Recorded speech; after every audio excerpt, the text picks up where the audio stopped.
Oregon's making big splashes all over the place.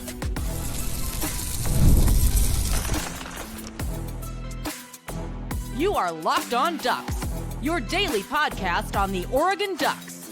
Part of the Locked On Podcast Network, your team every day.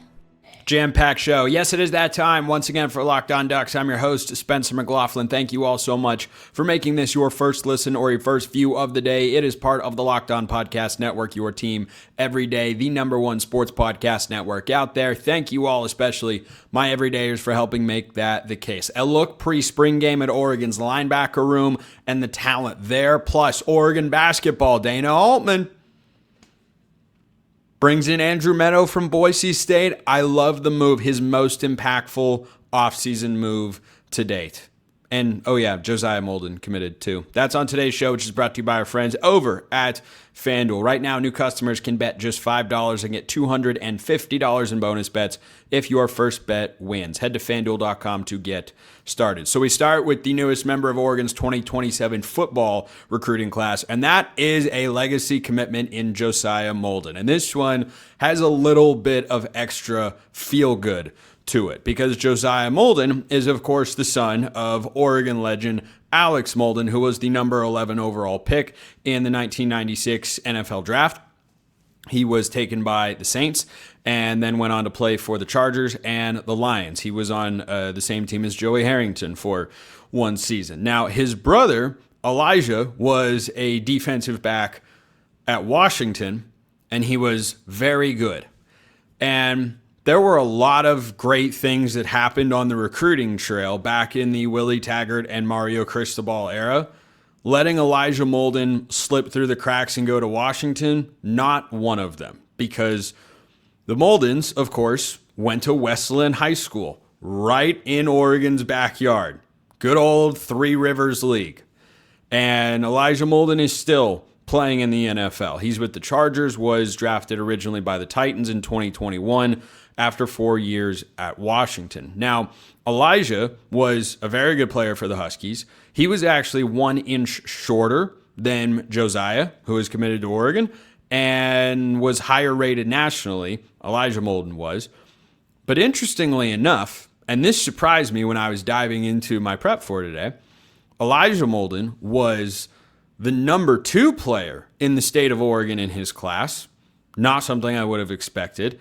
He was number 2 to USC defensive tackle Marlon Tuipulotu, who I believe is also still in the NFL. The number 3 player in the state of Oregon that cycle committed to the Ducks. Who was it? Another Wesleyan kid, Alex Forsyth. He's currently in the league snapping the ball to Bo Nix. It's worked out pretty darn well. So Josiah Molden, 6 foot, 175-pound corner from Wesleyan, 4-star in the 24/7 composite ranking, number 228 player nationally, so inside that top 247, number 27 corner in the country and number 1 player in the state of Oregon. And there were plenty of guys that were coming after his services because he's a really talented guy who, of course, has great football genes. Arizona State, Arkansas, Miami, Cal. Kind of funny, but not that surprising, frankly, that you had a former Oregon head coach in Mario Cristobal and, of course, Tosh Lupoi, former Oregon defensive coordinator, both with schools in the Final Four there. But Texas and Utah offered kind of later in the cycle in July and I think November, respectively, as well. But Oregon keeps the number 1 player in the state of Oregon in the state. And there are just not that many times. You know, I talk about this with Brian Smith, who comes on the show regularly, and I'll try to talk to Brian to get his thoughts on Josiah on tomorrow's show. There are not that many times where there's an in-state recruit that I look at from Oregon's standpoint and go, you got to get that guy. I mean, he could be a game-changing player. You have to get that guy. Every few years, I'd say once every 2 years, maybe more like every 3, there's a guy that comes out that you go, oh, got to go get him. Like Thomas Tyner coming out of Aloha High School back in the day. You had to keep Thomas Tyner in state. Of course, Oregon did. And not doing that with Elijah Molden, yep, that was a whiff for sure. But keeping Josiah Molden committed to the Ducks should be a high priority because Josiah Molden could be a really, really good corner. So when you turn on the tape with Josiah Molden, what you see, he's very physical in coverage. And this worked out very well, of course, for Brandon Finney this past year. He got flagged several times for pass interference because he's incredibly physical, very handsy, will grab and push the limit to see what he can get away with. But Josiah Molden is not afraid to come up and hit somebody or to be very physically engaged while in coverage defending wide receivers. He also played some wide receiver. He's a really good athlete, very twitchy release. His willingness to come up and run support, though, might be the thing I like most about watching his highlight reel. He lined up at both outside corner and at nickel. Elijah Molden, I believe, his older brother at Washington, was an outside corner. I think he's played both safety and nickel since he got to the NFL. The ball skills for Josiah Molden are really, really good. You know, the ability, and I know that this has been a point of consternation with Oregon fans, understandably, with some cornerbacks in the past. I won't name names, but I think most of us that understand the reference I'm making know who we're talking about here.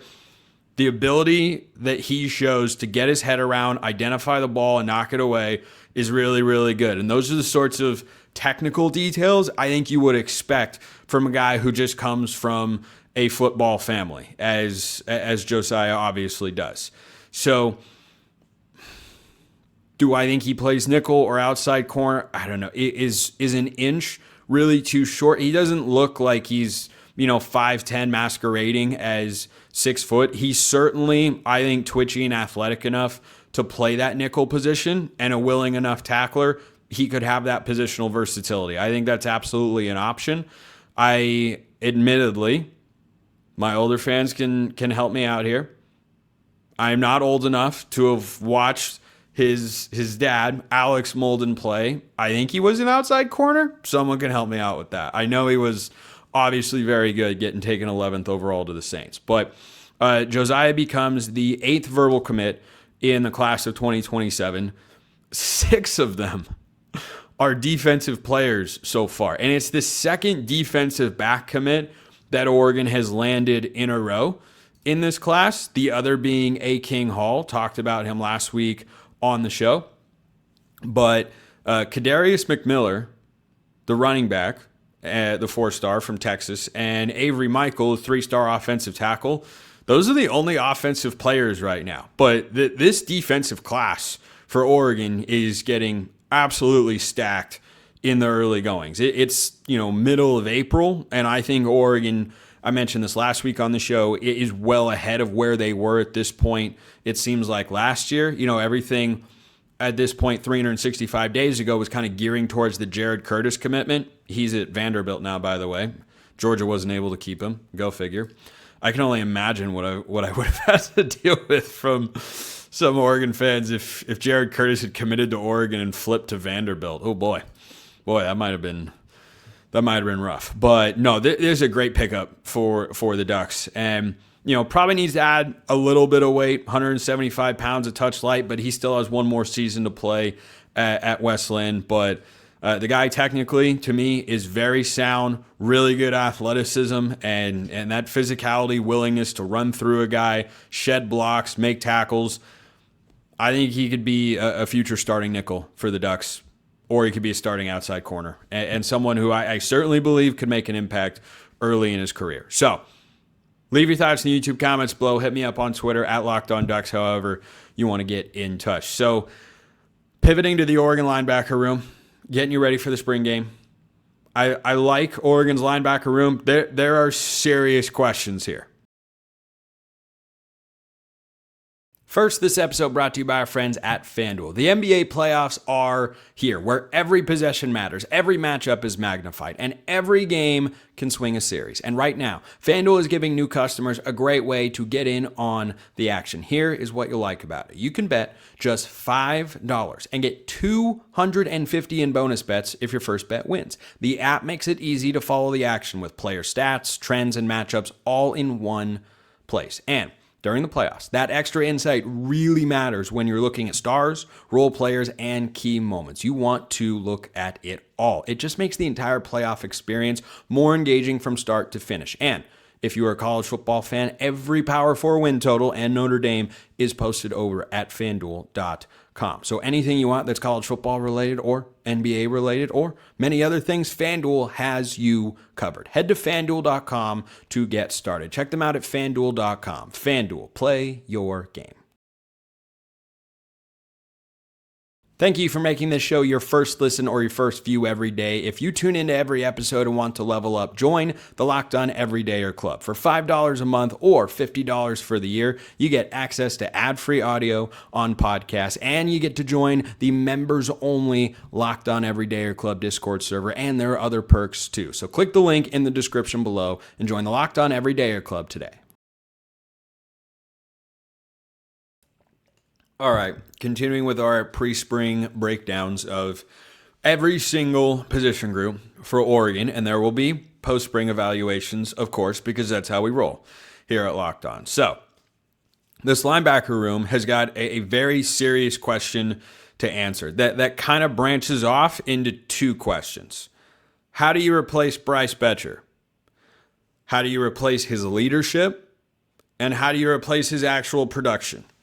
Because he's the only guy that has registered over 100 tackles in the last 2 years. He has been a tackling machine, and he has been at the center of Oregon's defense each of the last 2 seasons. You now have to find a way to fill that production. And I like what Oregon has in the room. I think some of the young talent is interesting. I will prepare you now. This will not be one of the higher pre-spring game grades I hand out of any of these position groups. So the guys in the room, and I'll give you their numbers too because some have changed from a year ago. Jerry Mixon is rocking number 6. Devin Jackson wearing number 9. Dylan Williams, number 11. Gavin Nix, number 13. Braylon Hodge, number 19. Braden Platt, number 23, same as last year. Tristan Phillips, the true freshman, saw him on the inside linebackers Meet the Flock video, rocking number 25. Will Stratton, the former walk-on, number 38. Then Jay Harden, who I think is also a walk-on, at number 46. So going into the spring game, pretty easy to predict who the 2 starting linebackers are going to be in Oregon's base nickel personnel.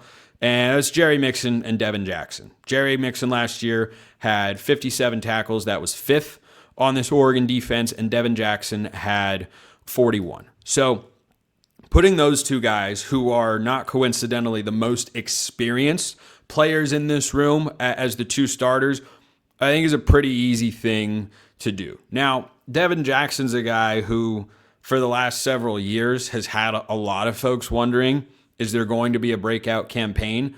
He's been a good player. I don't want the reputation of Devin Jackson to be misconstrued. He has been a solid player for the last several years as a part of Oregon's defense. Really, I'd say in 2024 and 25, he's had, that number 3 linebacker role. He had 350 snaps this past year. That was 3rd most in Oregon's linebacker room, to only Bryce Boettcher and Jerry Mixon, as you'd probably guess. And he's fine. PFF graded him out as a solid player. He's not terrible. He's not great. He has the athletic tools to be great. Maybe this is the time where he has to be one of Oregon's top 2 inside linebackers, where he takes that step forward and suddenly becomes an all-conference caliber player. I think he has that potential, but it hasn't come together in his first 4 years. He redshirted, of course, back in 2022, and then has played every season. He was actually, I think, committed to the Mario Cristobal staff and stayed committed to the Ducks with Dan Lanning and company. So, it's not as if, as I said, he's been bad, but it really feels like there's more in the tank. But for the last couple of years, it hasn't been required. It's been, hey, the opportunity's there. No? Okay, there are other guys. And you got Bryce Boettcher leading the full, or Jeffrey Bossa, right? You've had one linebacker spot that is, so known and solid that you just go, well, if you really emerge as linebacker too, that'd be cool. Okay, well, now you enter a season where you don't have a guy that's ever had a 100 tackle year before. So he was 8th on the team in tackles last year. If he were to finish outside the top 5, that would be disappointing. I think that would be a disappointing year for Devin Jackson. For Jerry Mixon, he should also take a big spike in production in Oregon. Needs him to, especially against the run going into 2025. So those are the guys I think are going to be your starters. Your true freshmen, Braylon Hodge, Tristan Phillips, one-time guest of the program, of course, and already Oregon legend. I don't think those guys are pushing for playing time in a meaningful way. It's certainly possible because I don't think the linebacker 2 spot is 100% locked. I don't think the linebacker 3 spot is locked at all. And that's what makes the next part of these breakdowns I've been going through so interesting. The pivot player who could really turn his trajectory around in spring that has to show the coaching staff a good amount or has the opportunity to really, grow into a breakout type of role. It could be Dylan Williams. It could be Braden Platt. It could be Gavin Nix. They all played between 30 and 45 snaps last year. Bryce Boettcher played 777. Jerry Mixon played 560. And Devin Jackson's exact number was 370, not 350. So you're losing over 770 snaps. You've got to replace them somewhere. Let's say Mixon goes, to another. Let's say he just replicates Boettcher's number. He takes another 217 of them. Okay, you're still looking at another 560 snaps at linebacker that have to go somewhere. Maybe it'll be one of the true freshmen. I suspect I'm a big Dylan Williams fan, and it's not that I don't think Braden Platt or Gavin Nix could be good. I think all these guys who were mostly 3 or 4 star recruits, I didn't put the true freshmen on that graphic I threw up on YouTube a moment ago. That I put up the guys that have more experience because I expect them to have a better chance to be a part of the rotation. But I think between Braden Platt and Dylan Williams, you're going to see one of those guys really start to emerge on Oregon's defense this year, and it's something I will have a keen eye on going into the spring game because this is one of the biggest holes that you're filling from a season ago. Brian Michalowski's been adamant about not adding transfers here. Nothing wrong with that. It's old school. Recruit, retain, develop. He has done those things, and now the production has to be there because you're trying to fill that Bryce Boettcher void, which is pretty massive. So I'll remind you as I hand out my pre-spring game grade here for the linebacker room that I am an incredibly tough grader, and I'm thinking about it in terms of all of college football. I've got the linebacker room at a C+. I think relative to the rest of the country, it's an above average unit, but only slightly. There's nobody in the room that has had an all-conference caliber season before or anywhere close to it. And Jerry Mixon was good last year. Was he elite? No, he was Oregon's second-best linebacker last year. And there's nothing wrong with that. Does Jerry Mixon take that leap forward to be an all-conference guy? Is it Devin Jackson? Does one of the underclassmen who haven't played a ton break out?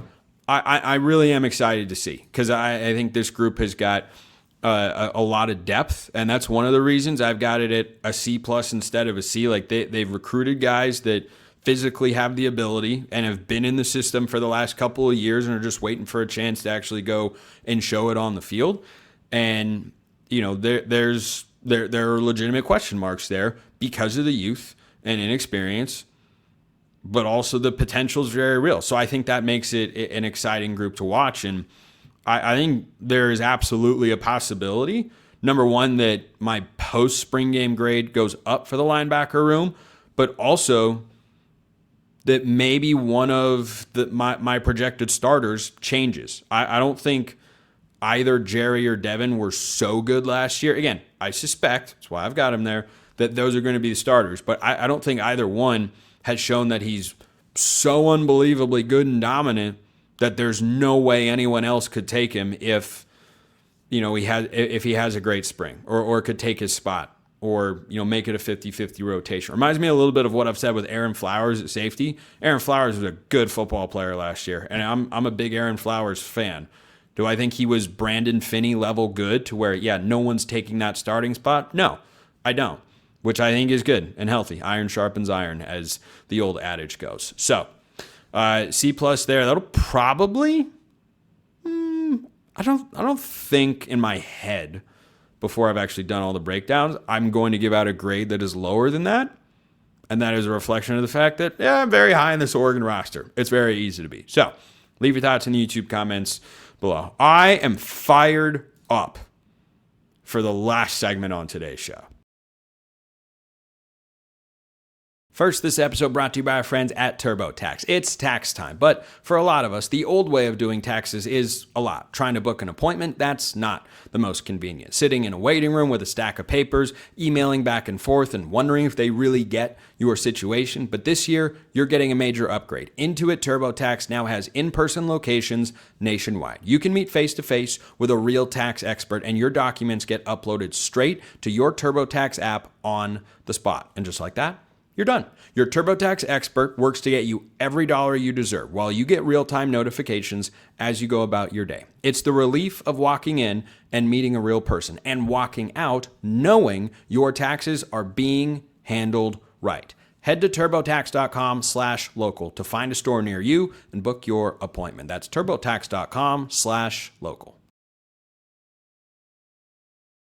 All right, so before you listen to this third segment where I talk all about Andrew Meadow, last night, as I was getting ready for the show, Farrell Compton committed to Oregon as well. I'm going to talk about him in depth tomorrow on the pod, so make sure you tune in for continued coverage of the Oregon transfer moves with the roster slowly but surely coming together. But this all came about in a craze, so I will definitely talk about Farrell Compton's small forward transfer from San Diego State. But first, here's a segment on Andrew Meadow. Lots of good news coming Oregon's way. Okay, we have to be honest here. Dana Altman is kind of, sort of starting to cook with the transfer portal moves. And look, there's still a ways to go with a lot of roster spots still to be filled, but Andrew Meadow coming over from Boise State, I'm a big fan of this move. This is easily the most impactful off-season move that Dana Altman has made so far. That includes keeping Taj Ariza committed after the worst season in Dana Altman's tenure in Eugene. That includes having Sean Stewart return to have some semblance of familiarity, for whatever that's worth, from last year's team. That includes flipping Seven Spurlock from Arizona State and adding Tyrone Riley from San Francisco. This is the best move yet for two reasons. Reason number one, the skill set very much lines up with what Oregon was lacking last year. Shooting. Oregon was a bad shooting team, and they have now brought in two guys in a row. Riley was a good three-point shooter, too. Talked about him with a bonus show on Saturday. Check that out if you haven't already. Meadow comes over from Boise State, 6'7" power forward, small forward. I think a little bit more of a small forward type, but is just, basketball player. Dylan Brooks was 6'7". What position did he play? Basketball player.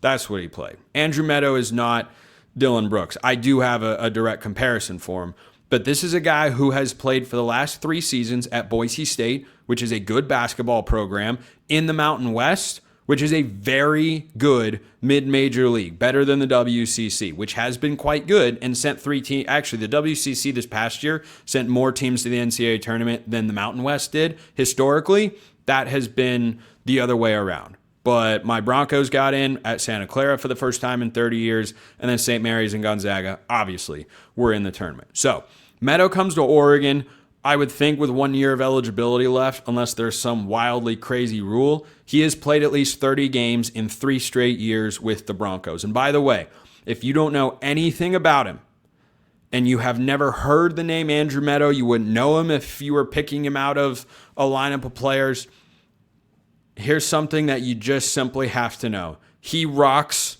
goggles. That's the sort of aura that Oregon basketball just simply hasn't had in I don't know how long.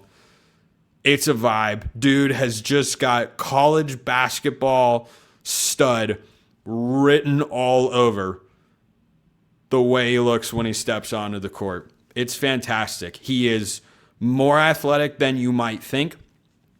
And for the last 2 years at Boise State has been consistent and productive. There was one area that dropped off rather significantly, and look, coming to Eugene, you're going to shoot free throws worse. But anyway, so this is a guy who in 2023 was playing on the Canada Foreign Tour. I'll admit, I don't really know what that is, but Oregon's had a lot of success bringing guys from Canada in the past. And Mike Menenga is now coaching at Creighton. He had a lot of those connections, but I don't know if that was what Oregon really leaned into here. So that year, back when he was still a high school player, 15 points a game, 3 boards, 2 steals.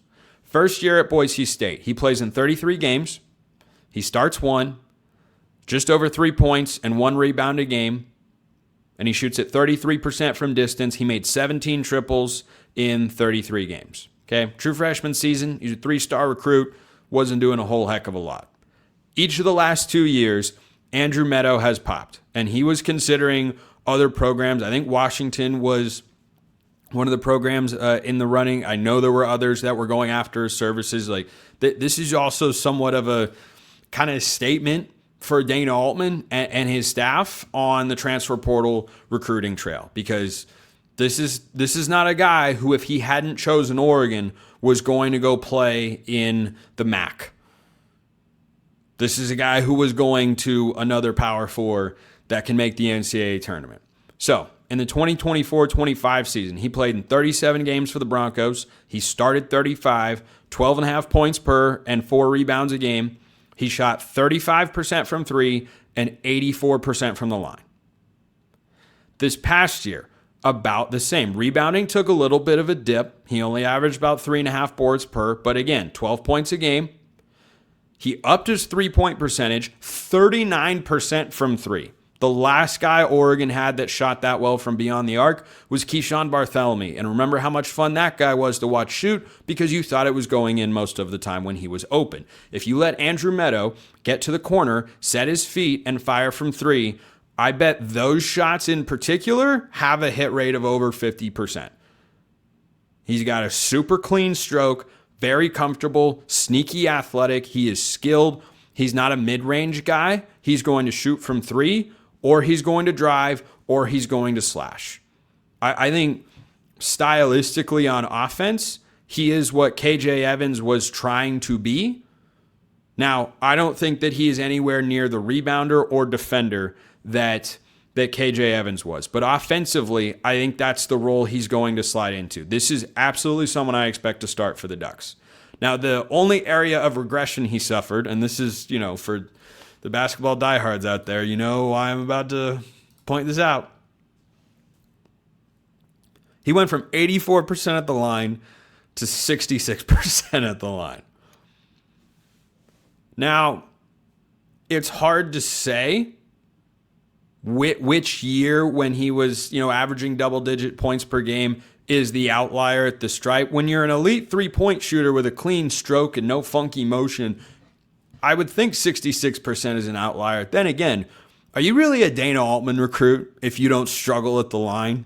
So I'm prepared for him to shoot 58% at the charity stripe. But if he does everything else the way he did at Boise State, Oregon is in a much better position from an offensive standpoint. So, we'll see how things work out for Oregon defensively, but Andrew Meadow, compared to KJ Evans, is absolutely an upgrade. And look, Evans was making real strides, but Meadow is more skilled around the rim, though Evans is pretty darn good as a slasher and a cutter. He's a much better shooter from 3, and he's a much better ball handler. This past year, Meadow knocked down 44 threes with the Broncos at a 39% clip. If those stats had been translated to Oregon's team, only one player for Oregon made more threes, and no one shot a better percentage. Takai Simpkins was about 36%, and he made 50 triples this past year. So this is a great pickup. Great pickup. I fully expect him to start. As I talked about on the last episode that I did about Tyrone Riley IV coming over from San Francisco, I think he starts. There's also a world where he comes off the bench. I don't think there is a scenario where Andrew Meadow is coming off the bench. And he just, I might be diving too deep into the goggles lore here, but he looks like a guy who it feels like popped up in the tournament a lot over the past couple of years, that goes from a mid-major or some lower level school, steps up into the Power Four, boom, immediate impact. He just has that sort of feel. He can get out and run. He can rise up and dunk. He can finish at the rim. He's got soft touch. I don't think he's going to create in the mid-range or do a ton. He can hit threes off the dribble. He's much better in a catch-and-shoot situation. So, he's got to have a playmaker, and I think, as I'll talk about tomorrow, that's got to be Oregon's next priority, is going out and finding a point guard. Jackson Shellstad's going to Louisville, by the way. Oh, man, Andrew Meadow and Jackson Shellstad pick and pop would have been lethal. Lethal. But again, I understand starting over. And I'll leave you with this positive note as well, that I think this is a good sign for where Oregon is at NIL-wise and the types of players they are able to go out and get. This is the sort of move that you want to see to stabilize your mindset about where the program is at and where Dana Altman can take it. I think this guy absolutely would have wound up on a Power 4 NCAA tournament team, and that's obviously what Dana Altman is trying to build next year. It is going to be fun to talk about what these lineups and rotations could look like. There's still a lot of roster building to do. Oregon doesn't have a point guard. Oregon doesn't have a true center. Oregon needs a couple bench pieces. They probably need a starting shooting guard. But if you put a lineup out there with Andrew Meadow, Taj Ariza, maybe Tyrone Riley, maybe he's just starting too. I don't know.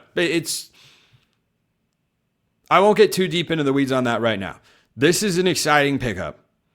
I feel absolutely a little. I'm trying not to get overexcited, honestly, because I know how much more work there is to do in the portal market. But this is a move that I saw and went, whoa, okay. Something good might be happening right now. Okay, before I go, I almost forgot, as I was recording the show, to give you the comparison that I mentioned earlier that popped into my head as I dove into his profile. Paul White was on the Oregon team that went to the Sweet 16 with Peyton Pritchard and Lou King and Kenny Wooten and lost to the eventual national champion Virginia Cavaliers by, I think, 2 or 3 points. Neither team scored 60 in that game. But that I think is a great comparison because White, very skilled, don't think he was elite defensively, big enough, not a huge rebounder, very good shooter from beyond the arc, and has some size. So that is my comparison. Now I will say, lots more work. Go get KJ Lewis from Georgetown. KJ Lewis starting and Tyrone Riley off the bench. Two-guard situation would be set. Then you need a point guard, 2 centers, and 1 other bench piece, and then you're good to go. Okay. All right. So Andrew Meadow is indeed an exciting pickup for Oregon basketball. Appreciate everyone listening. I will see you next time. Until then, I hope you have a wonderful rest of your day, and go Ducks.